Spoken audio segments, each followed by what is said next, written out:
হাটহাজারী মাদ্রাসার এই মঞ্চ থেকে বলতে চাই, এটা আল্লামা আহমদ শফির একটা আবেদন ছিল, এটা আল্লামা জুনায়েদ বাবুনগরীর আবেদন। দেশের আগামী প্রজন্মের চরিত্র রক্ষা করার স্বার্থে, দেশের আগামী প্রজন্মের বিশ্বাস এবং চেতনাকে রক্ষা করবার স্বার্থে বিবর্তনবাদ নামক বাতিল মতবাদ বাংলাদেশের জাতীয় শিক্ষা ব্যবস্থায় চলতে পারে না, চলতে পারে না, চলতে পারে না। আল্লামা বাবুনগরীকে আক্রমণ করার অর্থ হলো আল্লামা আহমদ শফিকে আক্রমণ করা। যারা আল্লামা আহমদ শফি থেকে আল্লামা বাবুনগরীকে ভিন্ন চোখে দেখতে চায়, তারা শুধু বাবুনগরীর দুশমন নয়, তারা আল্লামা আহমদ শফির দুশমন। আজ প্রশ্ন করো, হেফাজতে ইসলাম কি? হেফাজতে ইসলাম যদি না থাকতো 2013 সালে বাংলাদেশ বিরোধী চক্র এদেশের স্বাধীনতা বিপন্ন করে ছাড়ত। এই বিশাল মজমা, এত আজিমুশান এই মঞ্চ, আসলে এই মঞ্চে কথা বলতে আমি নিজে ইতস্তত বোধ করছি। আমাদের বড়রা আকাবিররা নির্দেশ দিয়েছেন, শাইখুল হাদিস আল্লামা আজিজুল হক রহমতুল্লাহ আলাইহির নিসবতকে ওনারা সম্মান দিয়েছেন। আল্লাহ পাক রব্বুল আলামিন মঈনুল ইসলাম হাটহাজারী মাদ্রাসার মুনতাজিমিনদেরকে উঁচু মর্যাদা দান করেন। বলছিলাম, এই ইদারার সাথে আমাদের সম্পর্ক বংশানুক্রমিকভাবে আমার বাবার সাথে এই ইদারার সম্পর্ক ছিল। আমার সম্পর্ক এই ইদারার সাথে বহু দীর্ঘদিনের। আলহামদুলিল্লাহ, এদেশের মানুষ এই ইতিহাস জানে। এই বঙ্গ জনপদের উপর 100 বছর পর্যন্ত এই উম্মুল মাদারেসের দ্বীনি দিক থেকে এবং সামাজিক দিক থেকে এ জাতির উপর এই ইদারার কি প্রভাব, এটা এই জাতি অবশ্যই 1000 বছর পর্যন্ত স্বীকার করতে বাধ্য থাকবে। দারুল উলুম দেওবন্দের যেই তারুফ, যেই তারানা, সেখানে একটা পংক্তি রয়েছে, ये अहले जुनूब बतलाएंगे क्या हमने दिया है आलम को। বাংলাদেশের যদি অর্ধ শতাব্দীর ইতিহাস পর্যালোচনা করা হয়, বাংলাদেশের স্বাধীনতা পূর্ববর্তী 24 বছরের পাকিস্তানের ইতিহাস যদি পর্যালোচনা করা হয়, পাকিস্তান পূর্ববর্তী ব্রিটিশ শাসিত গোলামীর আমলের দীর্ঘ 190 বছরের ইতিহাস যদি পর্যালোচনা করা হয়, তাহলে সেই সুদীর্ঘ ইতিহাসের মধ্যে বাংলার এই দেদীপ্যমান আকাশে, বাংলার আকাশে একটি উজ্জ্বল নক্ষত্র হিসেবে উদ্ভাসিত থাকবে, তার নাম হবে দারুল উলুম মঈনুল ইসলাম হাটহাজারী মাদ্রাসা। এটি একটি মকবুল ইদারা, এটি একটি মকবুল ইদারা।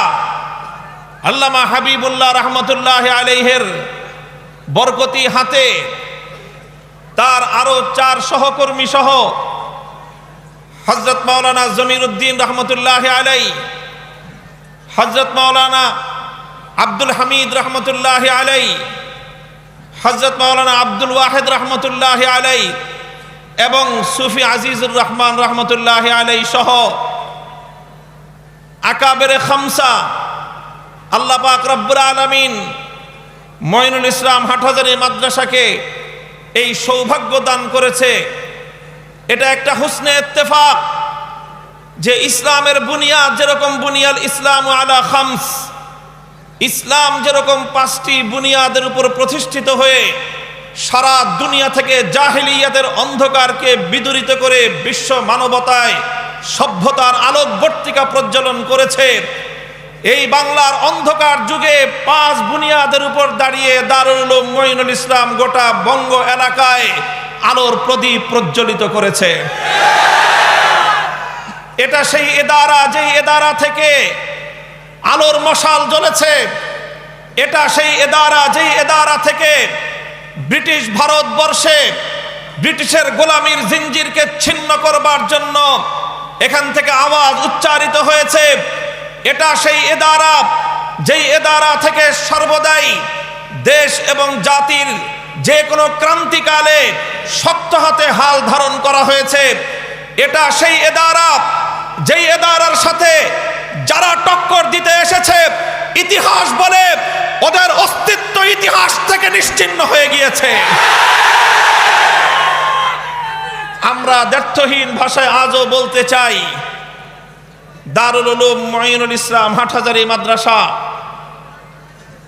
প্রায় ১৬০ বছর অতিক্রান্ত হয়ে ১.৫ শতাব্দীর দ্বার প্রান্তে উপনীত। এই দীর্ঘ ইতিহাস থেকে সকলে শিক্ষা নিবে এবং উম্মুল মাদারিসকে সেই গুরুত্ব এবং মর্যাদা দিয়েই দেশ এবং জাতির সংশ্লিষ্ট সকল মহলগুলো সেভাবে এই এদারার সাথে যাবতীয় আচরণগুলো নির্ধারণ করবে। সকলকে বলবো, শাইখুল ইসলাম আল্লামা শাহ আহমদ শফি রহমতুল্লাহ আলাই দীর্ঘ তার কিয়াদতে হাটহাজারী মাদ্রাসা আল্লাহ পাক রব্বুল আলামিন এর তারাক্কি এবং আরো বহু উন্নতি দান করেছেন। অনেকে মনে করেছে শাইখুল ইসলামের ইন্তেকালের মধ্য দিয়ে হাটহাজারী মাদ্রাসার নেতৃত্বের আসন দুর্বল হয়ে পড়বে, বাংলাদেশের সামাজিক এবং ধর্মীয় অঙ্গনে হাটহাজারী মাদ্রাসার গুরুত্ব কিছুটা হ্রাস পাবে। কিন্তু হযরতের ইন্তেকালের এই ২-২.৫ মাসের ব্যবধানে এ কথা আজকে স্পষ্টভাবে প্রমাণিত যে হাটহাজারী মাদ্রাসা আলহামদুলিল্লাহ শাইখুল ইসলামের সময়কালে যেভাবে এদেশের গোটা জাতির মার্জা ছিল হাটহাজারী মাদ্রাসা, যে কোনো ক্রান্তিকালে ওলামায়ে কেরাম হাটহাজারী মাদ্রাসায় ছুটে এসেছে, এখনো হাটহাজারী মাদ্রাসার সেই অবস্থান অটুট এবং অব্যাহত আছে। আগামী দিনেও দেশ এবং জাতির ক্রান্তিকালে গুরুত্বপূর্ণ হেদায়েত এবং নির্দেশনার ফয়সালা হাটহাজারী দেওয়ার জন্য প্রস্তুত আছে জাতির ওলামায়ে কেরাম, সেটা মানতেও প্রস্তুত রয়েছে ইনশাআল্লাহ। মুহতারাম হাজিরিন, দারুল উলুম মুঈনুল ইসলাম হাটহাজারী মাদ্রাসা রুহানিয়াতের কেন্দ্রবিন্দু। এখান থেকে আধ্যাত্মিকতার যেই আলো ছড়িয়েছে, এখান থেকে ইলমের নূর ছড়িয়েছে, এখান থেকে আমলের পয়গাম ছড়িয়েছে, এখান থেকে দ্বীনের দাওয়াতের এক বিশাল স্রোত প্রবাহিত হয়েছে। ঠিক তদ্রূপ শাইখুল ইসলাম আহমদ শফি রহমতুল্লাহ আলাই জীবনের শেষ সময়ে এসে দারুল উলুম মুঈনুল ইসলাম হাটহাজারী মাদ্রাসা থেকে বাংলাদেশের ইতিহাসের সবচেয়ে ক্রান্তিকাল, বাংলাদেশের ইতিহাসের একটা ক্রান্তিকাল ছিল সেটা। আমি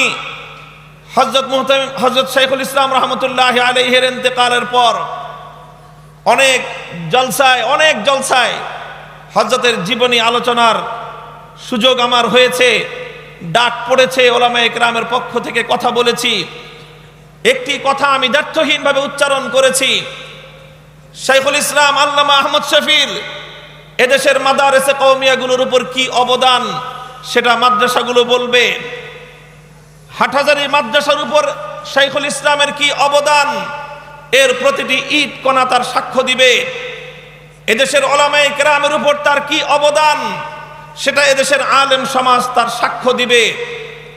তবে বাংলাদেশের জাতি, রাষ্ট্র এবং স্বাধীনতার উপর শাইখুল ইসলামের কি অবদান সেটা এই বাংলাদেশকে অনাগত ভবিষ্যতে স্বীকার করতে হবে।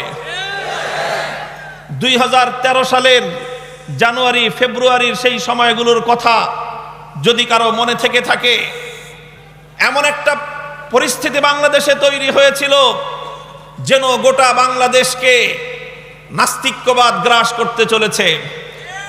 90% মুসলমানদের ধর্মীয় তাহজিব, তামাদ্দুন, কৃষ্টি, কালচারকে জলাঞ্জলি দিয়ে উৎখাত করে এদেশে বিজাতীয় সংস্কৃতি বাস্তবায়ন করবার একটা মহা পরিকল্পনার নীল নকশা বাস্তবায়নের কাজ চলছিল। আজও আমার মনে পড়ে, বাংলার প্রত্যন্ত অঞ্চলে যখন আমরা যেতাম, সন্ধ্যা নেমে আসলে দেখতাম সেই প্রান্তিক অঞ্চলগুলোতে জেলা পর্যায়ে শুধু নয়, উপজেলা থানা প্রপারেই নয়, এমনকি গ্রাম গ্রামের বাজারে পর্যন্ত দেখতাম সন্ধ্যা নামার সাথে সাথে একদল মানুষ মোমবাতি নিয়ে দাঁড়ায় আছে, প্রদীপ জ্বালিয়ে এভাবে রাস্তাঘাটে আগুনের একটা সংস্কৃতি, অগ্নি পূজারীদের একটা কালচার বাংলাদেশকে গেলানোর চেষ্টা করা হয়েছিল। আর বাংলাদেশের একটা গুরুত্বপূর্ণ জায়গা, একদিকে প্রাচ্যের অক্সফোর্ড খ্যাত ঢাকা বিশ্ববিদ্যালয়, অপরদিকে বাংলাদেশের শীর্ষস্থানীয় দুটি চিকিৎসা প্রতিষ্ঠান, দুটি মেডিকেল, বারডেম হাসপাতাল, আর একদিকে PG hospital, Bangabandhu Sheikh Mujibur Rahman medical college and hospital, আর আরেকদিকে হলো বাংলাদেশের জাতীয় জাদুঘর, বাংলাদেশের নাভি বলা চলে জায়গাটা। সেই জায়গাটাকে মাসের পর মাস দখল করে সেখানে রাত নাই দিন নাই বেগানা নারী আর পুরুষদের আড্ডাখানায় পরিণত করা হয়েছিল। বাংলাদেশের হাজার বছরের সভ্যতাকে দুপায়ে দলিত করে অসভ্যতা, বেলাল্লাপনা, বেহায়াপনার স্রোতে বাংলাদেশকে ভাসিয়ে দেওয়ার এক অপতৎপরতা শুরু হয়েছিল। সেটা ছিল বাংলাদেশের ঐতিহ্যকে ধ্বংস করবার এক মহা ষড়যন্ত্র। দুঃখজনক এবং মারাত্মক বিষয় যেটা ছিল, কাজ চলতেছিল এমন অপকর্ম, কাজটা ছিল ইসলাম বিরোধী, কাজটা ছিল বাংলাদেশের হাজার বছরের সভ্যতা বিরোধী।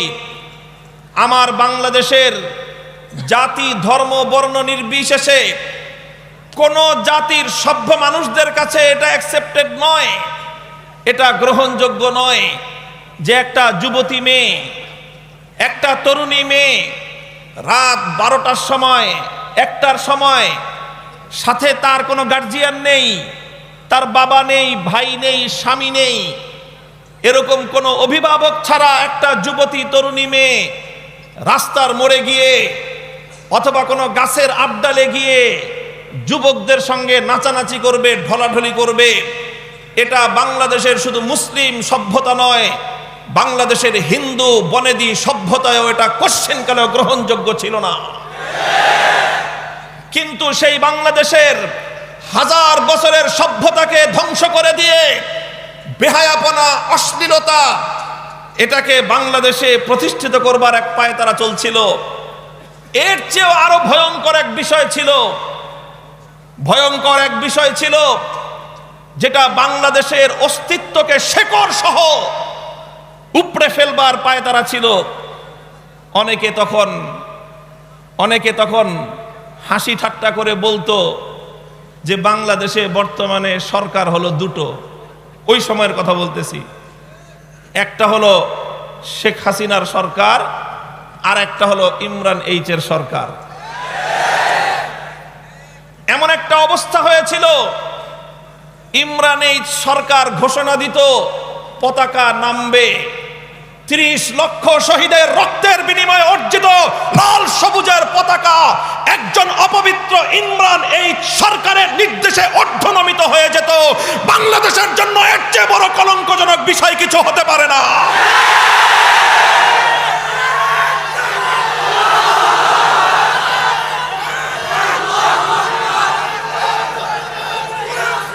একটা মাঝবয়সী ছোকরা ছেলে, মাঝবয়সী নয়, চ্যাংরা বয়সী একটা ছোকরা ছেলে একটা ঘোষণা দিয়ে দিল।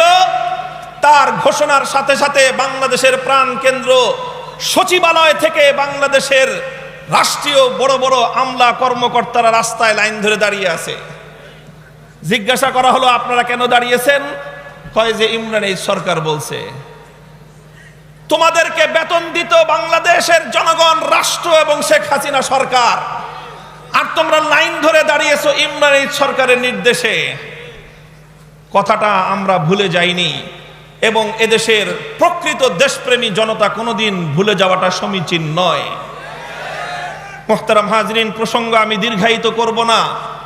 হাটহাজারী এবং হাটহাজারীর সাম্প্রতিক অতীতের ইতিহাস এবং আগামী দিনের ভবিষ্যৎ সম্ভাবনা আমাকে আলোচনা করতে হলে কথাগুলো আমাকে সত্যগুলো তিক্ত হলে উচ্চারণ করা অপরিহার্য ছিল আমার জন্য। বিদেশি শক্তির কথা আমি বলবো না, তবে এতটুকু আমি বলবো, বাংলাদেশ বিরোধী একটি অপশক্তি তখন বাংলাদেশের রাষ্ট্রকে, বাংলাদেশের সরকারকে অকার্যকর করবার জন্য শাহবাগের সেই মঞ্চে ইমরান সরকারদেরকে বসিয়ে বাংলার অস্তিত্বের উপর আক্রমণ করবার চেষ্টা করেছিল। এই দৃশ্য সকলেই দেখছিল, সবাই বুঝতেও পারছিল, কিন্তু বলবার কোনো ভাষা কারো মুখে ছিল না। কারণ হলো কাজ ছিল দেশ বিরোধী, কর্মকাণ্ড ছিল স্বাধীনতা বিরোধী, তাদের পরিকল্পনা ছিল বাংলাদেশের অস্তিত্ব বিরোধী, সাইনবোর্ড ছিল মুক্তিযুদ্ধের চেতনা। আমাদের ঢাকার ভাষায় বলে দেখতে কালো, নাম রাখছে লালচান। স্বাধীনতা বিরোধী সমস্ত অপকর্ম স্বাধীনতার চেতনার নাম দিয়ে এদেশে বাস্তবায়ন করবার একটা পায়তারা চলছিল। সেটা ছিল বাংলাদেশ, বাংলাদেশের রাষ্ট্র, বাংলাদেশের সরকার এবং বাংলাদেশের স্বাধীনতা বিরোধী এক মহা ষড়যন্ত্র। গোটা বাংলাদেশে রাতের অন্ধকারগুলোতে প্রতিটা ঘরে ঘরে আর্তনাদ উঠত, মানুষেরা আহাজারি করত, কথা বলবার ভাষা মানুষ হারিয়ে আরশের দিকে হাত উত্তোলন করে লক্ষ কণ্ঠে রাতের অন্ধকারের সেই নীরবতা ভেঙে আওয়াজ উচ্চারিত হতো, রব্বানা আখরিজনা মিন হাযিহিল ক্বরিয়াতিজ যালিমি আহলুহা ওয়াজআল লানা মিন লাদুনকা ওয়ালিয়্যা ওয়াজআল লানা মিন লাদুনকা নাসীরা। ওগো মাবুদ, তোমার কাছে আমরা সাহায্য চাই, আমাদেরকে একজন নেতা তুমি দান করো। আল্লাহ পাক রব্বুল আলামিন এদেশের আবাল বৃদ্ধ বনিতার শেষ রাতের চোখের অশ্রুকে আল্লাহ ব্যর্থ করে দেননি। আল্লাহ সেই দোয়া কবুল করলেন, আর আল্লাহ পাকে রব্বুল আলামিনের পক্ষ থেকে রহমতের বারিধারা বর্ষিত হলো।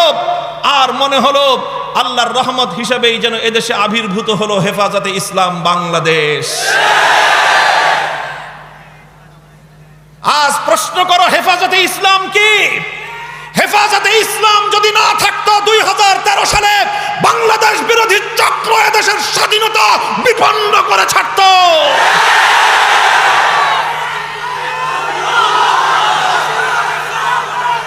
মুহতারাম হাজিরিন, শাইখুল ইসলাম আল্লামা শাহ আহমদ শফী রহমতুল্লাহি আলাইহি দীর্ঘ 80 বছর পর্যন্ত যিনি খানকার গোসানাসীন বুজুর্গ ছিলেন, দীর্ঘ 80 বছর পর্যন্ত যিনি হাটহাজারী মাদ্রাসার এই প্রান্তিক অঞ্চলের কেবলমাত্র একজন মুহতামিম ছিলেন, 80 বছর পর্যন্ত যিনি দারুল হাদিসের দরসে মসনদে হাদিসের একজন মুহাদ্দিস ছিলেন, জাতির এই ক্রান্তিকালে দেশ এবং জাতিকে রক্ষা করবার জন্য তিনি ডাক দিলেন, তিনি আযান দিলেন। তার সেই আযানে টেকনাফ থেকে তেতুলিয়া গোটা বাংলাদেশ উদ্বেলিত হলো, লাখো জনতার, তাওহীদি জনতার বাদ ভাঙ্গা জোয়ার ছুটলো। সেই জোয়ারে নাস্তিক্যবাদ ভেসে বঙ্গোপসাগরে ভেসে গেল।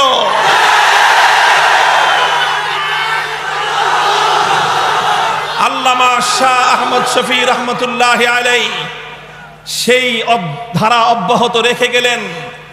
তিনি তার পরবর্তী সুযোগ্য নেতৃত্ব রেখে গিয়েছেন। তার হাতের প্রায় 3 দশকের তিল তিল করে লালিত এই হাটহাজারী মাদ্রাসাকে পরবর্তী সুযোগ্য নেতৃত্বের হাতে তিনি সমর্পণ করে গিয়েছেন। আল্লামা আহমদ শফী রহমতুল্লাহি আলাইহির জীবনের অন্তিম সময়ের যেই সিদ্ধান্তগুলো ছিল সেগুলো পর্যালোচনা করলে দেখা যায়, যারা হাটহাজারী মাদ্রাসাকে ব্যর্থ করবার পায়তারা চালিয়েছিল, ইতিহাসের প্রতিটি বাঁকে বাঁকে একথা আমরা প্রমাণ পাই। হাটহাজারী মাদ্রাসা দখল করবার জন্য পায়তারা চালানো হয়েছিল, হাটহাজারী মাদ্রাসায় সশস্ত্র হামলা হয়েছিল। আল্লাহর পক্ষ থেকে খোদাই মদদ এসে হামলাকারীদের ষড়যন্ত্রের হাত থেকে এই হাটহাজারী মাদ্রাসাকে হেফাজত করেছিল। আল্লামা আহমদ শফী রহমতুল্লাহি আলাইহির পরবর্তী হাটহাজারী মাদ্রাসার নেতৃত্বকে দুর্বল করে দেওয়ারও একটা ষড়যন্ত্র চলেছিল। আল্লাহ পাক রব্বুল আলামিন সেই ষড়যন্ত্র তার ওলি আহমদ শফি রহমতুল্লাহ আলাইহির কলমের খোঁচায় বানচাল করে দিয়েছেন। যারা আল্লামা আহমদ শফির সত্যিকার আদর্শের অনুসারী, যারা তার আদর্শের পতাকাবাহী, যারা তার ইলমি ওয়ারিস, যারা তার সত্যিকার রুহানি উত্তরাধিকারী, আল্লাহ পাক রব্বুল আলামিন অবিশ্বাস্যভাবে সুযোগ্য নেতৃত্বের হাতেই এই প্রায় ১৫০ বছরের এই জনপদের অহংকার আর গৌরব উম্মুল মাদারিস দারুল উলুম মঈনুল ইসলাম হাটহাজারী মাদ্রাসার আমানতের জিম্মাদারি আল্লাহ তাদের কাঁধে অর্পণ করে দিয়েছেন। মুহতারাম হাজিরিন, হযরতের জীবদ্দশার শেষ প্রান্তে এসে দেশ জাতি এবং ইসলামের মুহাফেজ আর নেগাহবান হিসেবে তার গড়ে তোলা হেফাজতে ইসলাম বাংলাদেশ, সেটাও শাইখুল ইসলাম আল্লামা আহমদ শফির যথাযোগ্য উত্তরসূরিদের হাতেই অর্পিত হয়েছে। অনেকের গাত্রদাহ শুরু হয়েছে, অনেকে ষড়যন্ত্রের জাল বুনছে। আমি বিনয়ের সাথে তাদেরকে আরজ করতে চাই, এই মকবুলিয়তের সাথে টক্কর দিতে এসো না, অস্তিত্ব বিলুপ্ত হয়ে যাবে। আমি তোমাদেরকে ভাই হিসেবে সম্বোধন করে পরামর্শ দিতে চাই, আল্লাহ পাক রব্বুল আলামিনের কাছে অতীতের জীবনের ভুল ত্রুটির জন্য ক্ষমা প্রার্থনা করে সুন্দর ভবিষ্যৎ নির্মাণ করবার জন্য কাজে নামো। আল্লামা জুনায়েদ বাবু নগরীর হাতকে শক্তিশালী করবার জন্য তার পাশে দাঁড়াও। হাটহাজারী মাদ্রাসার মুন্তাজিমিন হাজরাত যারা রয়েছেন, তাদের উপর হাটহাজারী মাদ্রাসার ৫,০০০ ছাত্রের আস্থা এবং অবিচল আস্থা রয়েছে, তাদের উপর বিশ্বাস রয়েছে। হাটহাজারী মাদ্রাসার সমস্ত আসাতেজায়ে কেরাম ঐক্যবদ্ধ আছেন। হাটহাজারী অঞ্চলের গোটা এলাকাবাসী এই ইন্তেজামিয়ার উপর, এই কর্তৃপক্ষের উপর এবং এই নেতৃত্বের উপর তাদের নিরঙ্কুশ আস্থা তারা জ্ঞাপন করেছেন। গোটা বাংলাদেশের আলেম সমাজ অভূতপূর্বভাবে সমর্থন জানিয়েছেন পরবর্তী উত্তরাধিকারীদেরকে। কাজেই এটার সঙ্গে যদি কেউ টক্কর দিতে আসো, আমি বলে দেই, দেখতে দুর্বল মনে হয়, দেখতে মনে হয় হুইল চেয়ারে চলেন, কেউ মনে করতে পারো ধাক্কা দিলেই বুঝি পড়ে যাবে। আমি তোমাদেরকে ইতিহাস স্মরণ করিয়ে দিয়ে বলতে চাই, ব্রিটিশের মতো গ্রেট ব্রিটেন বিশাল সাম্রাজ্যের অধিকারী, তারাও মনে করেছিল কোরআনের ভাঙ্গা কুড়ে ঘরের মক্তবগুলোকে ধাক্কা দিলে বুঝি পড়ে যাবে। ব্রিটিশ এসেছিল কোরআনের ভাঙ্গা কুড়ে ঘরের মক্তব আর কোরআনের প্রতিষ্ঠানের সঙ্গে ধাক্কাধাক্কি করতে। ইতিহাস বলে কোরআনের ভাঙ্গা কুড়ে ঘরের মক্তব তার আপন জায়গায় দাঁড়িয়ে আছে, গ্রেট ব্রিটেন ভেঙ্গে টুকরো টুকরো হয়ে গিয়েছে। কাজেই মুহতারাম হাজিরিন, কথা ভিন্ন বিষয়বস্তু ছিল, আলোচনা সেদিকে আর লম্বা করব না। আমি একটা ছোট্ট বিষয় নিয়ে আলোচনা করতে চেয়েছিলাম। বিষয়টা হলো, আজকে মুসলিম জনপদের উপর এক বিশাল ফিতনা, বিশাল এক ফিতনা কাল বৈশাখীর কালো মেঘের মতো ছেয়ে আসছে, ধেয়ে আসছে। আমাদের এই বাংলাদেশের জনপদের উপরেও সেটা আসছে। সেটা হলো নাস্তিক্যবাদের ফিতনা, এথিজমের ফিতনা। নাস্তিক্যবাদের এই ফিতনা সম্পর্কে দেশ এবং জাতি, রাষ্ট্রের কর্ণধার সকলেরই সতর্ক এবং সোচ্চার হওয়া উচিত। কারণ নাস্তিক্যবাদ শুধু ইসলাম বিরোধী ফিতনার নাম নয়, নাস্তিক্যবাদ এটা সভ্যতা বিরোধী এক ফিতনার নাম। নাস্তিক্যবাদ শুধুমাত্র ইসলাম বিরোধী ফিতনা নয়, নাস্তিক্যবাদ মানবতা বিরোধী এক ফিতনার নাম। নাস্তিক্যবাদ কাকে বলা হয়? নাস্তিক্যবাদের সাধারণ পরিচয় যেটা, যারা সৃষ্টিকর্তা এক আল্লাহর অস্তিত্বকে অস্বীকার করে, সাধারণভাবে তাদেরকে নাস্তিক বলা হয়। এটা হলো সাধারণভাবে নাস্তিক্যবাদের এই সংজ্ঞাটাই পরিচিত।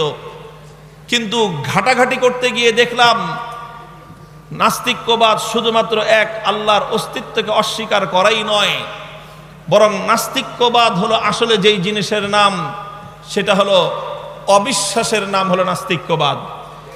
পৃথিবীর কোনো বিষয়ের উপরই তাদের বিশ্বাস নেই। শুধুমাত্র বিশ্বাসকে অস্বীকার করা নয়, নাস্তিক্যবাদের মূল কথাই হলো যে নাস্তিক্যবাদ মানেই হলো অবিশ্বাস, বিশ্বাসের অনুপস্থিতি, এটাই হলো নাস্তিক্যবাদ।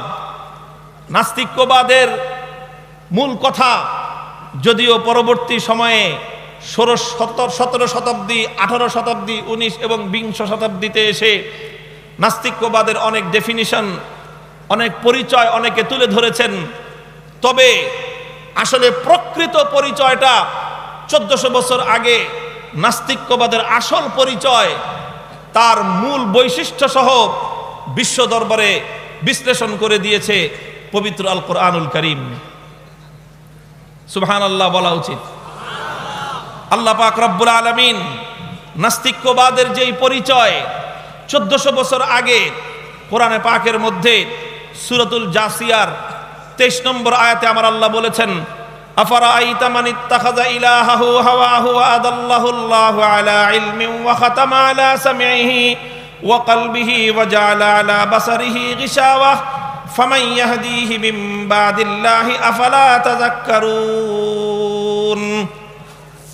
আল্লাহ বলেছেন যে এই কথা সারমর্ম হলো এই যে আমরা মনে করি নাস্তিক মানে হলো যে তার কোনো সৃষ্টিকর্তা নেই, তার কোনো ইলাহ নেই, তার কোনো মাবুদ নেই। আসলে নাস্তিক্যতা এটা নয়, বরং নাস্তিক্যটা এর চেয়ে আরো ভয়ঙ্কর একটা জিনিস। সেটা কি? পৃথিবীতে অনেক জাতির আবির্ভাব হয়েছে, এই জাতিগুলোর মধ্যে যেমন একত্ববাদী রয়েছে, তৃত্ববাদী রয়েছে, বহুত্ববাদী রয়েছে। পৃথিবীতে অনেকে অনেক কিছুকে মাবুদ বলে গ্রহণ করেছে, মাবুদ বলে ইবাদত করেছে, মাবুদ বলে অনেককেই অনুসরণ করেছে। যারা মুওয়াহহিদ একত্ববাদী তাদের মাবুদকে, জোরে করে বলেন, যারা একত্ববাদী তাদের মাবুদকে, তারা এক আল্লাহর আনুগত্যকেই চূড়ান্তভাবে অনুসরণ করে। এক আল্লাহর যারা মুওয়াহহিদ একত্ববাদী তারা ছাড়াও পৃথিবীতে যারা মুশরিক রয়েছে, যারা শিরক করে, এক একজন এক একটা কিছুকে শিরক করে। কেউ শিরক করে মূর্তি, কেউ পূজা করে মূর্তির, তাকে বলা হয় মূর্তি পূজারী। কেউ পূজা করে সূর্যের, তাকে বলা হয় সূর্য পূজারী। কেউ পূজা করে চন্দ্রের, তাকে বলা হয় চন্দ্র পূজারী। কেউ পূজা করে আগুনের, তাকে বলা হয় অগ্নি পূজারী। মুহতারাম হাজিরিন, এক একজন এক একটা কিছুকে পূজা করে, এক একজন এক একটা কিছুকে ইবাদত করে। যারা একত্ববাদী তারা এক আল্লাহর ইবাদত করে, আর যারা মুশরিক তারা আল্লাহ ছাড়া গায়রুল্লাহর পূজা করে। আর যারা নাস্তিক হয় তারা কারা? কিছু মানুষ রয়েছে পৃথিবীতে যারা হয়তো চন্দ্র আর সূর্যের পূজা করে না, তারা হয়তো পৃথিবীতে আপনার মূর্তি আর ওই অগ্নির পূজা করে না, কিন্তু তারা এর চেয়েও বড় ভয়ঙ্কর একটা জিনিসের পূজা করে। সেই জিনিসটা হলো তারা কুপ্রবৃত্তির পূজা করে, খাহেসাতের পূজা করে। আল্লাহ পাক রব্বুল আলামিন কোরআনে পাকের মধ্যে সে কথাই বলেছেন। অন্য আরেক আয়াতের মধ্যে আল্লাহ পাক রব্বুল আলামিন সূরাতুল ফুরকানে ইরশাদ করেছেন, আরাআইতা মান ইত্তাখাযা ইলাহাহু হাওয়াহু আফাআনতা তাকুনু আলাইহি ওয়াকিলা। ওগো আমার পয়গম্বর, আপনি কি লক্ষ্য করেছেন এই পৃথিবীতে কিছু মানুষ রয়েছে যারা আল্লাহর ইবাদত তো করেই না, এমনকি তারা অন্য কোনো বড় জিনিসেরও ইবাদত করে না। কোন চন্দ্র বা সূর্যের মতো আগুনের মতো শক্তিশালী একটা মাখলুকের পূজাও তারা করে না। তারা পূজা করে কিসের? ইত্তাখাযা ইলাহাহু হাওয়া। তারা হলো কেবলমাত্র নিজের প্রবৃত্তির পূজা করে। কাজেই এ কথা দ্ব্যর্থহীন ভাবে বলা যায়, ইসলামের দৃষ্টিকোণ থেকে মূর্তি পূজার চেয়েও জঘন্য পূজা হলো প্রবৃত্তির পূজা। ইসলামের দৃষ্টিতে চন্দ্র সূর্য অগ্নি পূজার চেয়েও আরো ভয়ঙ্কর পূজার নাম হলো প্রবৃত্তির পূজা। আর এই প্রবৃত্তির পূজাটাই হলো নাস্তিক্যবাদের আধুনিক সংস্করণ। আধুনিক ভাষায় প্রবৃত্তির পূজাকেই নাস্তিক্যবাদ বলা হয়। নাস্তিক্যবাদের আপনারা সংজ্ঞা দেখেন, দ্য ইনসাইক্লোপিডিয়াতেও, উইকিপিডিয়া তালাশ করে দেখেন, নাস্তিক্যবাদের সার কথা হলো অবিশ্বাস। বিশ্বাস বলতে পৃথিবীতে কিছু নেই। হে দুনিয়ার মানুষ, বিশ্বাস বলতে যদি কিছু না থাকে, দুনিয়াতে মানুষের ভালোবাসার সমস্ত বন্ধনগুলো ভেঙে চুরমার হয়ে যাবে। বিশ্বাস বলতে যদি পৃথিবীতে কোনো কিছু না থাকে, তাহলে সমস্ত সম্পর্কের বন্ধনগুলো চূর্ণ বিচূর্ণ হয়ে যাবে। বিশ্বাস বলতে যদি পৃথিবীতে কোনো কিছু না থাকে, মানুষের আত্মার শান্তির সর্বশেষ সৌধটুকু ভেঙে গুড়িয়ে যাবে। বিশ্বাস বলতে যদি পৃথিবীতে কোনো কিছু না থাকে, মানবতা বলতে কিছু থাকবে না। সুতরাং নাস্তিক্যবাদ, এজন্যই বলেছিলাম নাস্তিক্যবাদের মূল কথাই হলো অবিশ্বাস। নাস্তিক্যবাদের মূল কথাই হলো সংশয়বাদ। নাস্তিক্যবাদের মূল কথাই হলো তাদের চূড়ান্ত কোনো বক্তব্য নেই। পৃথিবীতে আজও পর্যন্ত নাস্তিক্যবাদের চূড়ান্ত কোনো বিশ্বাস বলতে কোনো কিছু তারা দাঁড় করাতে পারেনি।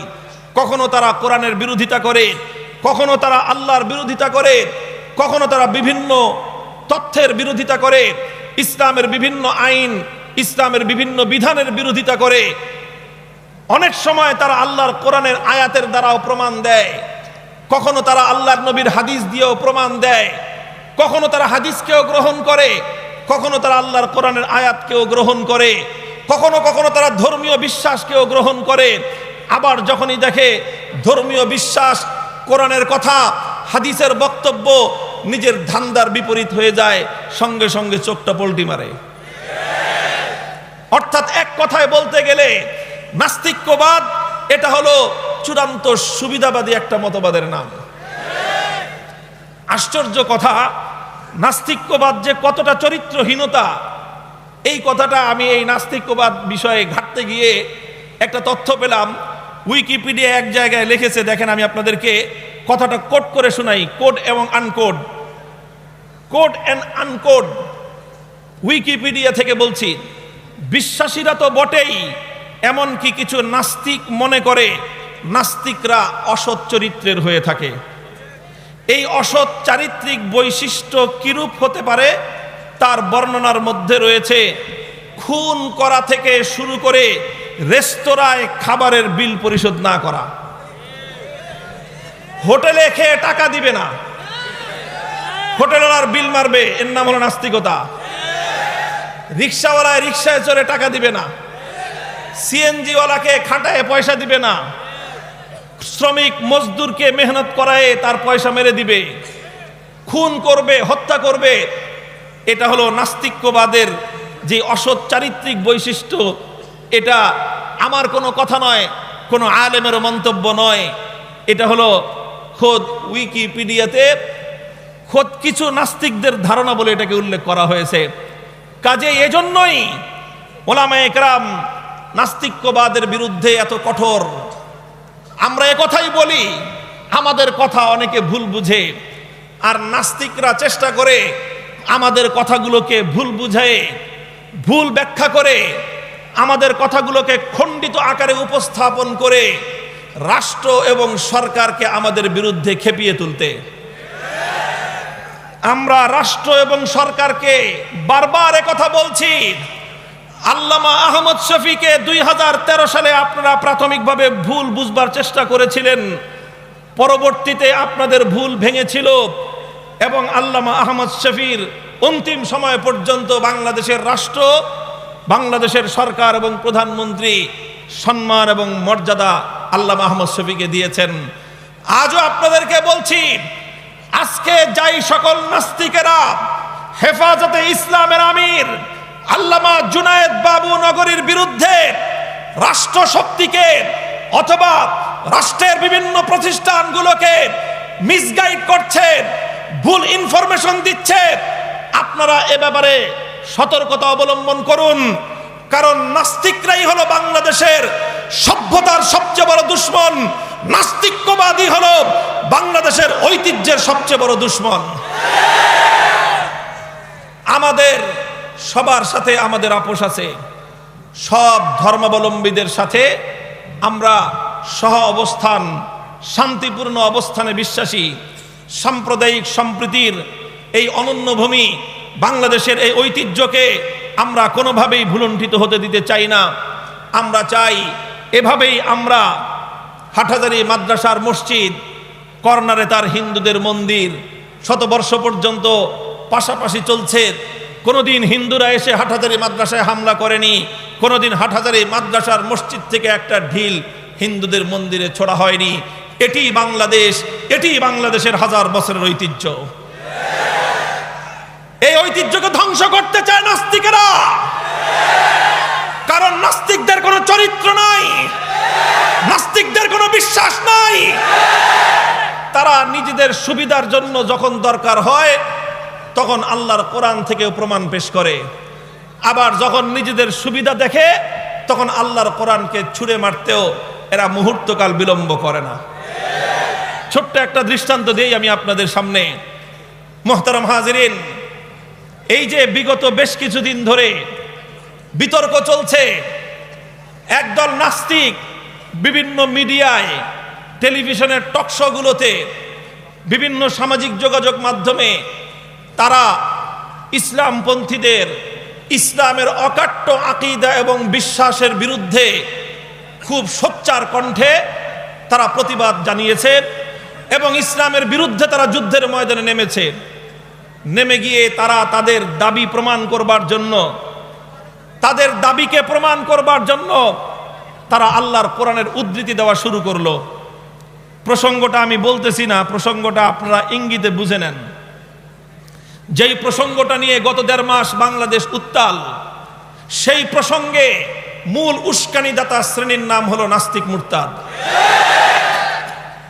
এখানে তারা চেয়েছে বাংলাদেশের রাষ্ট্র এবং সরকারকে এদেশের আলেম সমাজ এবং ইসলামের মুখোমুখি দাঁড় করিয়ে দেওয়ার।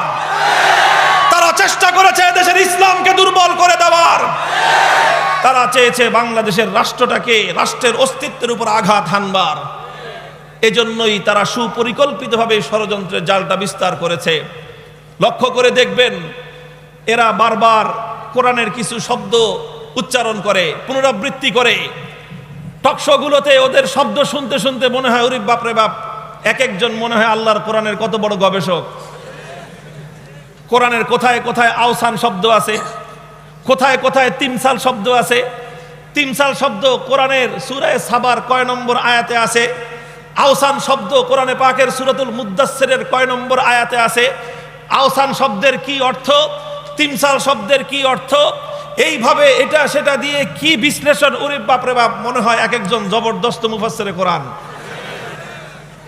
তাদেরকে যদি জিজ্ঞাসা করা হয়, ঠিক আছে তুমি তিমসাল বলো আর আওসান বলো, যেটাই বলো, তুমি আগে কথা বলো যে কোরআনের দ্বারা যে কথা প্রমাণ হবে সেটা তুমি মানবা?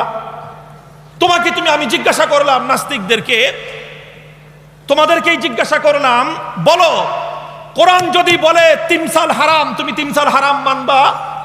তুমি তো বলতে চাচ্ছ যে তিমসাল এবং আওসান ভিন্ন জিনিস, আওসানটা এটা আওসান না, এটা তিমসাল। আমি তোমাকে পরবর্তী প্রশ্ন করব, ঠিক আছে আসো, তোমার কথা অনুযায়ী, তোমার উদ্ধৃতি অনুযায়ী কোরআনে পাকের সূরাতে সাবা সহ অন্যান্য সূরার যে উদ্ধৃতিগুলো তোমরা দিলে, তোমাদের সেই উদ্ধৃতির আলোকে যদি আমরা মেনে নিলাম, তিমসাল তিমসালি ধরলাম তোমাদের এটাকে, এরপরে আমি জিজ্ঞাসা করব, যদি আল্লাহর কোরআনের উদ্ধৃতির মাধ্যমে, কোরআন সুন্নাহর দ্ব্যর্থহীন প্রমাণের মাধ্যমে 1400 বছরের যতগুলো ইসলামিক স্কুল অফ থট রয়েছে, 4 মাযহাব, হানাফিয়া, মালিকিয়া, শাফিঈয়া, হাম্বলিয়া, এই 4 মাযহাবের বাইরে কদিমান ওয়া হাদিসান যারা যেই যুগে লা মাযহাবী ছিল, গায়রে মুকাল্লিদ ছিল, সারা 1400 বছরের ইতিহাসের সমস্ত এই লা মাযহাবী মুকাল্লিদ, গায়রে মুকাল্লিদ সকলে মিলে 1400 বছরের ঐক্যবদ্ধ যেই ফতোয়া, যেই সিদ্ধান্ত, তোমরা যেটাকে তিমসাল বলতেছো সেই তিমসাল হলো হারাম। আমি তোমাদেরকে প্রশ্ন করব, যদি আল্লাহর কোরআনের দ্বারা শুধু আওসান না, তিমসাল যদি হারাম প্রমাণ হয়, তাহলে কোরআনের নির্দেশনা তোমরা মেনে নিবা কেন, মেনে নিবা কিনা? যদি এই প্রশ্ন করা হয়, তখন তারা সঙ্গে সঙ্গে 190 ডিগ্রি 190 ডিগ্রি টার্ন নিয়ে তারা বলবে বাংলাদেশ কি কোরআনের আইন অনুযায়ী চলে? তখন প্রশ্ন করবে বাংলাদেশের স্বাধীনতার পরবর্তী 4 মূলনীতি কি ছিল, বাংলাদেশ কি ইসলামী প্রজাতন্ত্র নাকি, বাংলাদেশের সংবিধান কি কোরআন নাকি, এই সমস্ত প্রসঙ্গ তুলবে সোরার দল। তাহলে এতক্ষণ আওসানার তিমসাল নিয়ে বিতর্ক করলি কেন? সোরার দল এতক্ষণ তাহলে কোরআনের উদ্ধৃতি তুই পেশ করলি কেন? তাহলে তুমি যদি কোরআনের উদ্ধৃতি উপস্থাপন করে থাকো তাহলে এর অর্থ হলো কোরআন দিয়ে যেটা প্রমাণিত হবে তুমি সেটাই মানবে। আসল কথা হলো তারা কোরআনও মানবে না, তারা হাদিসও মানবে না। আর আইতা মান ইত্তাখাযা ইলাহাহু হাওয়া, তাদের অনুসরণীয় আল্লাহর কোরআনও নয়, তাদের অনুসরণীয় আল্লাহর পয়গম্বরের হাদিসও নয়, তাদের অনুসরণীয় আরশের মালিক আল্লাহ রাব্বুল আলামিনও নন। তাদের অনুসরণীয় হলো একমাত্র তাদের ধান্দাবাজি আর তাদের কুপ্রবৃত্তি। মুহতারাম হাজিরিন, সুতরাং আজ একথা দ্ব্যর্থহীনভাবে আমাদেরকে বলতে হবে, একথা পরিষ্কার ভাষায় বলতে হবে যে নাস্তিক্যবাদ এটা শুধুমাত্র ইসলাম বিরোধী একটি ফিতনা নয়, বরং এটা মানবতা বিরোধী একটা ফিতনা। সারা দুনিয়া জুড়ে যদি এই অবিশ্বাসের বীজ বাষ্প ছড়িয়ে পড়ে, নাস্তিক্যবাদ মানেই হলো অবিশ্বাস, নাস্তিক্যবাদ মানেই হলো আস্থাহীনতা, নাস্তিক্যবাদ মানেই হলো সংশয়বাদিতা। পৃথিবীতে যদি বিশ্বাস না থাকে, পৃথিবীতে যদি আস্থা না থাকে, পৃথিবীতে যদি অবিচলতা না থাকে, বিশ্ব সভ্যতা কোনোদিন তার আপন গতি পেতে পারে না, সঠিক ধারায় পরিচালিত হতে পারে না। মুহতারাম হাজিরিন, আখেরি আরেকটা প্রসঙ্গ আলোচনা করে আলোচনা সমাপ্ত করব। এই বিশাল মজমা, এত আজিমুশান এই মঞ্চ, আসলে এই মঞ্চে কথা বলতে আমি নিজে ইতস্তত বোধ করছি। আমাদের বড়রা আকাবিররা নির্দেশ দিয়েছেন শাইখুল হাদিস আল্লামা আজিজুল হক রহমতুল্লাহ আলাইহির নিসবতকে ওনারা সম্মান দিয়েছেন। আল্লাহ পাক রব্বুল আলামিন মঈনুল ইসলাম হাটহাজারী মাদ্রাসার মুনতাজিমিনদেরকে আল্লাহ পাক রব্বুল আলামিন উঁচু মর্যাদা দান করেন। নিসবতকে ওনারা কদর করেছেন। আমি মামুনুল হক নস্যি, আমি জানি আমি কিছুই না, কিন্তু আমার সঙ্গে শাইখুল হাদিস আল্লামা আজিজুল হক রহমতুল্লাহ আলাইহির নাম জড়িয়ে আছে। আমি জানি আমার সঙ্গে শাইখুল হাদিসের ঘাম আর অশ্রু দিয়ে গড়া জামিয়া রহমানিয়া আরাবিয়ার নাম জড়িয়ে আছে। ওনারা এটাকে শ্রদ্ধা জানিয়েছেন। আল্লাহ পাক রব্বুল আলামিন ওনাদেরকে এর প্রতি উত্তর এবং প্রতিদান দান করুন, উত্তম বিনিময় দান করুন। মুহতারাম হাজিরিন, যেই কথাটা বলে আমি আমার আলোচনা সমাপ্ত করতেছি, এই যে নাস্তিক্যবাদ আসছে কোত্থেকে? নাস্তিক্যবাদ ভয়াবহ আকারে বিস্তার লাভ করছে। বহু মানুষ আছে মুসলিম সমাজে, নামধারী মুসলিম, কিন্তু প্রকৃত অর্থে সংজ্ঞা এবং পরিচয়ের দিকে খবর নিলে দেখা যাবে যে ওরা আসলে ইসলাম এবং ঈমান তাদের অন্তরের মধ্যে নাই, ইসলামী আকীদা এবং বিশ্বাস তাদের অন্তরের মধ্যে নাই। তারা ওই অবিশ্বাসকেই ধারণ করে আছে। তারা কোরআনকে মানে কখন? মানে যখন কোরআন নিজেদের পক্ষে যায়। তারা নবীর হাদিস মানে কখন? যখন হাদিস নিজের স্বার্থ অনুযায়ী হয়। আর যখনই আল্লাহর কোরআনের কোনো বিধান নিজেদের স্বার্থের বিরুদ্ধে যায়, আল্লাহর নবীর কোন হাদিস যখন নিজেদের ইচ্ছার বিরুদ্ধে যায়, তখন আল্লাহর কোরআন এবং নবীর হাদিসকে ছুঁড়ে মারতে এতটুকু দ্বিধা তারা করে না। এই হলো যাদের চরিত্র। তারা প্রকৃত ঈমানদার হতে পারে না। আদমশুমারিতে মুসলমান হলেও তাদের বিশ্বাসের পরিচয়ের দিক থেকে তারাও এক প্রকার নাস্তিক। এই নাস্তিক্যবাদের সংক্রমণ ঘটতেছে আমার বাংলাদেশের শিক্ষা ব্যবস্থা থেকে। শিক্ষা ব্যবস্থা থেকে 2012 সালে হেফাজতে ইসলাম বাংলাদেশের মহাসচিব, আজকের হেফাজতের আমির, বাংলার অবিসংবাদিত রাহবার, 16 কোটি মানুষের আধ্যাত্মিক রাহবার আল্লামা জুনায়েদ বাবুনগরী বহুদিন আগেই রাষ্ট্রকে, জাতিকে সতর্ক করেছিল শিক্ষা ব্যবস্থায় বিবর্তনবাদ নামক নাস্তিক্যবাদের বীজ বপন করবার পায়ে তারা চলছে। মুহতারাম হাজিরিন, ক্লাস 8 থেকে নিয়ে শুরু করে মাস্টার্স লেভেল পর্যন্ত প্রত্যেকটা স্তরে মিস্টার ডারউইনের বিবর্তনবাদ কি জিনিস?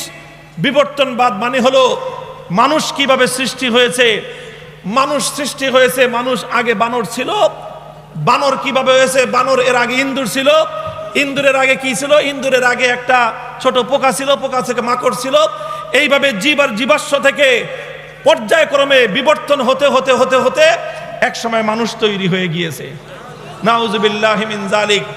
এই বিবর্তনবাদ যেটা আমাদের বাংলাদেশের রাষ্ট্রীয় সরকারি জাতীয় শিক্ষা কারিকুলামে অত্যন্ত গুরুত্বের সাথে এটার পাঠদান করা হচ্ছে, অথচ এই বিবর্তনবাদ এটা শুধুমাত্র ইসলাম নয়, বরং পৃথিবীর গ্রহণযোগ্য প্রতিটি ধর্মের মূল চেতনার সাথেই সাংঘর্ষিক। এই বিবর্তনবাদ এটা ইসলামের অনেকগুলো মৌলিক আকীদা এবং বিশ্বাসের সাথে সরাসরি সাংঘর্ষিক। বিবর্তনবাদের অর্থ হলো মানুষের জন্য কোনো আলাদা সৃষ্টিকর্তার প্রয়োজন নেই, মানুষ প্রাকৃতিক উপায়ে বানর থেকে পিঠ সোজা হয়ে লেজ খসে পড়ে মানুষ হয়ে গিয়েছে। এই বিবর্তনবাদকে যদি বিশ্বাস করা হয়, আল্লাহ পাক রব্বুল আলামিন যে কোরআনে পাকের মধ্যে বলেছেন, ইয়া আইয়ুহান নাস ইন্না খালাকনাকুম মিন যাকারিন ওয়া উনসা, হে দুনিয়ার মানুষ, আমি আদিতে প্রথমে একজন পুরুষ আর একজন নারীকে সৃষ্টি করেছি। সেই আদম এবং হাওয়া থেকে বংশানুক্রমিকভাবে দুনিয়াতে বিশ্ব মানব সভ্যতার বিকাশ ঘটেছে। বিবর্তনবাদকে স্বীকার করার অর্থ হলো আল্লাহ পাক রব্বুল আলামিনের কোরআনের অসংখ্য আয়াতকে অস্বীকার করা। বিবর্তনবাদকে বিশ্বাস করার অর্থ হলো এক আল্লাহ পাক রব্বুল আলামিনের খালিকিয়াত, আল্লাহর সৃষ্টিকর্তার বিশ্বাসকে অস্বীকার করা। বিবর্তনবাদকে স্বীকার করার অর্থ হলো আল্লাহ পাক রব্বুল আলামিন আদম আলাইহিস সালাম থেকে নিয়ে শুরু করে হাজার হাজার যুগে যুগে লক্ষ পয়গম্বর প্রেরণ করেছেন, সমস্ত নবী রাসূলদেরকে অস্বীকার করা। বিবর্তনবাদকে স্বীকার করার অর্থ হলো আদিতে মানুষ জান্নাতে ছিল, জান্নাত থেকে বাবা মা তারা দুনিয়াতে প্রেরিত হয়েছেন, জান্নাতকে অস্বীকার করা। বিবর্তনবাদকে স্বীকার করার অর্থ হলো মানুষ আবার মৃত্যুর পরে শেষ বিচার হবে, শেষ বিচারের পরে হয় জান্নাত না হয় জাহান্নাম যাবে।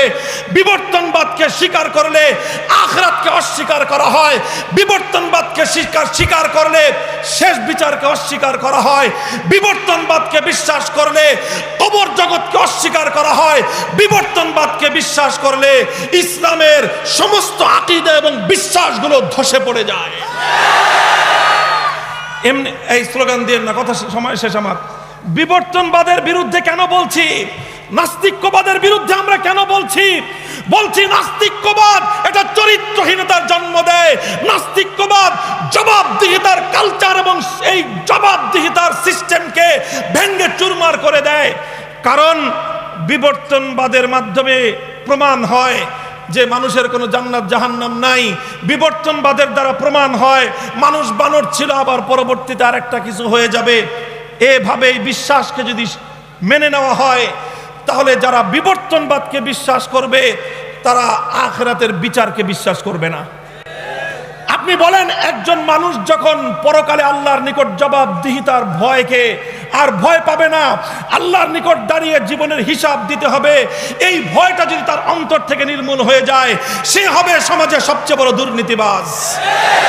যে নাকি আখিরাতকে অস্বীকার করবে, সে যদি রাষ্ট্রীয় কোনো গুরুত্বপূর্ণ চেয়ারে বসে জনগণের সম্পদ লুটপাট করবে, সে যদি জাতীয় নেতৃত্বের কোনো চেয়ারে বসে জনগণের আমানত খেয়ানত করবে, সে যদি রাষ্ট্রীয় কোনো কর্ণধার হয়, গোটা দেশ এবং জাতিকে চরিত্রহীনতার সয়লাবে ভাসিয়ে দিবে।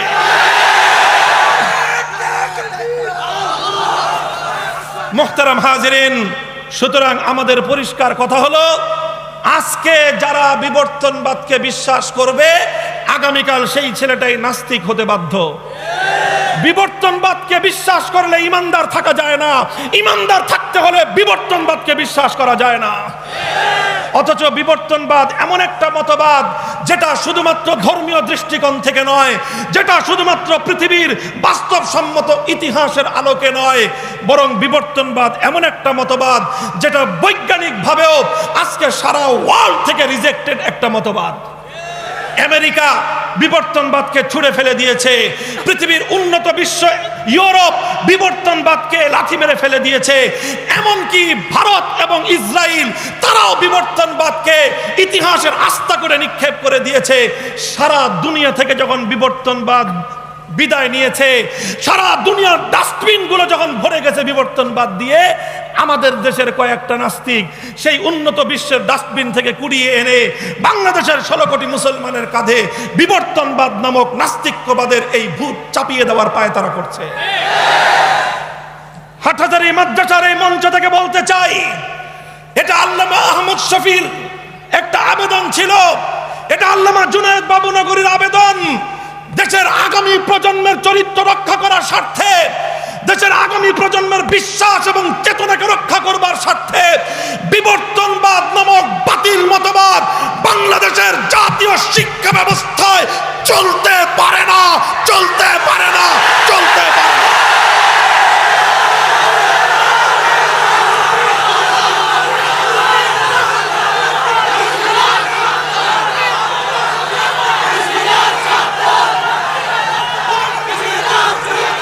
আমাদের কাজ, আমাদের দায়িত্ব হলো রাষ্ট্র এবং সরকারকে নিজ নিজ জায়গা থেকে যে কোনো ভুলের জন্য আমরা সদয় দৃষ্টি আকর্ষণ করব, চোখে আঙ্গুল দিয়ে দেখিয়ে দেব বিবর্তনবাদ এটা বাংলাদেশে আজ যেই গুরুত্বের সাথে প্রমাণিত একটা ট্রু এবং সত্য মতবাদ হিসেবে কোমলমতি আমাদের কচিকাচাদেরকে, আমাদের ছেলে মেয়েদেরকে শিক্ষা দেওয়া হচ্ছে, মুসলমানদের ট্যাক্সের পয়সা দিয়ে মুসলমানের সন্তানদেরকে নাস্তিক বানানোর পায়তারা ধর্মপ্রাণ মুসলমান বরদাস্ত করতে পারে না।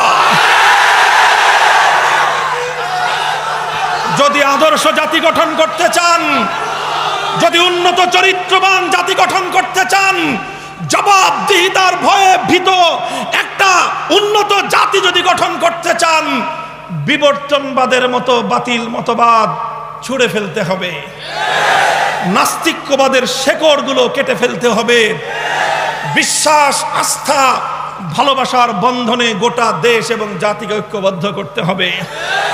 ইনশাআল্লাহ আল্লামা জুনায়েদ বাবুনগরী, কায়েদে মিল্লাত, এছাড়াও আল্লামা অন্যান্য হযরত উলামায়ে কেরামগণ, হাটহাজারী মাদ্রাসা জাতির কিয়াদতের আসনে আছে। আমরা আমাদের কায়েদিনদেরকে বলতে চাই, জাতি আপনাদের নেতৃত্বে ঐক্যবদ্ধ আছে ইনশাআল্লাহ। যে কোনো ক্রান্তিকালে, যে কোনো ষড়যন্ত্রের দাঁত ভাঙ্গা জবাব দেওয়ার জন্য আমরা প্রস্তুত আছি ইনশাআল্লাহ। আল্লামা জুনায়েদ বাবুনগরীর বিরুদ্ধে যে মিথ্যাচার করা হচ্ছে, এই মিথ্যাচার শুধুমাত্র আল্লামা বাবুনগরীর বিরুদ্ধে নয়, এই মিথ্যাচার হাটহাজারীর বিরুদ্ধে, এই মিথ্যাচার বাংলাদেশের আলেম সমাজের বিরুদ্ধে, এই মিথ্যাচার বাংলাদেশের 25,000 কওমি মাদ্রাসার বিরুদ্ধে।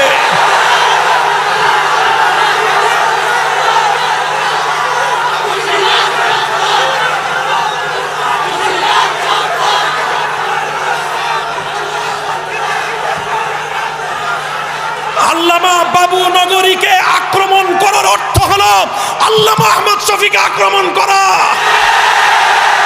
যারা আল্লামা আহমদ শফি থেকে আল্লামা বাবুনগরীকে ভিন্ন চোখে দেখতে চায়, তারা শুধু বাবুনগরীর দুশমন নয়, তারা আল্লামা আহমদ শফির দুশমন। হাটহাজারী মাদ্রাসা যেভাবে ঐক্যবদ্ধ আছে, বাংলাদেশের 15,000 কওমি মাদ্রাসা ঐক্যবদ্ধ আছে। এদেশের ইসলামপন্থী সকল মাসলাক, সমস্ত মাশরাব সবাই হকের পক্ষে আজকে ঐক্যবদ্ধ আছে। নাস্তিক্যবাদের জায়গা শাহজালালের বাংলায় হবে না, হবে না ইনশাআল্লাহ। প্রস্তুত আছেন তো? আল্লামা বাবুনগরী সহ বড়রা ইনশাআল্লাহ আমাদেরকে যে কোনো নির্দেশ দিবেন, আমরা সর্ব অবস্থায়, সব পরিস্থিতিতে আমরা বড়দের আনুগত্য করতে প্রস্তুত, আমিরের ইতাআত করতে প্রস্তুত। ফিল মানশাতি ওয়াল মাকরাহি, আমাদের আমিরের নির্দেশ পছন্দ হলেও মানতে প্রস্তুত, অপছন্দ হলেও মানতে প্রস্তুত। আনুগত্যের পরাকাষ্ঠা প্রদর্শনের মাধ্যমে শৃঙ্খলার যে দৃষ্টান্ত এদেশের মাদ্রাসাগুলো স্থাপন করেছে, আগামী দিনে এটা অটুট থাকবে ইনশাআল্লাহ। যারা এই আনুগত্য, আস্থার এই সম্পর্কের মধ্যে ফাটল তৈরি করবার চেষ্টা করছো, মুনাফিকদেরকে হুঁশিয়ার করে বলতে চাই, আগামী দিনে তোমাদের মুনাফিকি ধরা পড়লে পালাবার পথ খুঁজে পাবে না। আল্লাহ পাক রব্বুল আলামিন তৌফিক দান করেন।